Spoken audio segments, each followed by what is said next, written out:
கோயிலில் சுவாமிக்கு அபிஷேகம் நடக்கும்போது நம்மளால் முடிஞ்சதை அவருக்கு சமர்ப்பிக்கணும்.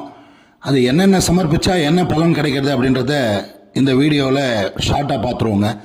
நம்மளால் முடிஞ்ச தண்ணீர் எதுவுமே கொடுக்க முடியலன்னா கூட தண்ணி ஒரு தவளை எடுத்து போய் கொடுத்தோம்னா மன அமைதி ஏற்படும். பால், அந்த பாலை வாங்கி போய் கொடுத்தோம் அப்படின்னா நீண்ட ஆயுள் கிடைக்கும். தேன் கொடுத்தோம் அப்படின்னா துன்பம் நம்மளுக்கு ஏற்படுறதான துன்பங்கள்லாம் தீரும். தயிர் வாங்கி கொடுத்தோம் அப்படின்னா நீண்ட நாளாக குழந்தை இல்லை அப்படின்றவா இந்த மாதிரி அபிஷேகம் போது தயிர் வாங்கி போய் கொடுத்தீங்கன்னா குழந்தை பாக்கியம், மகப்பேறு உண்டாகும். அதே மாதிரி நெய் வாங்கி போய் கொடுத்தோம்னா தீராத நோய் இருக்குது, வீட்டில் மாற்றி மாற்றி மருத்துவ செலவு வருது அப்படின்னா இந்த நெய் வாங்கி போய் கொடுங்க அபிஷேகத்துக்கு.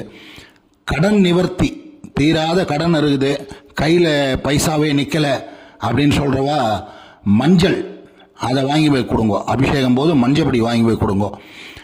நம்ம வீட்டை காக்கணும், எல்லா தெய்வங்களும் நம்ம வீட்டில் நோய் நொடி இல்லாமல் எல்லாரையும் காக்கணும் அப்படின்னு சொல்லி பிரார்த்தனை பண்ணிக்கணும் அப்படின்னா இளநீர் வாங்கி போய் கொடுத்தீங்கன்னா நம்ம இல்லத்தையே காக்கக்கூடிய சக்தி அந்த இளநீருக்கு இருக்குதான். அதனால் அவளுக்கு என்ன பிரார்த்தனையோ நம்மளால் முடிஞ்சதை இந்த அபிஷேகம் நடக்கும்போது தெய்வங்களுக்கு, அது எந்த தெய்வமாக இருந்தாலும் தெய்வங்களுக்கு அபிஷேகம் நடக்கும்போது இந்த மாதிரி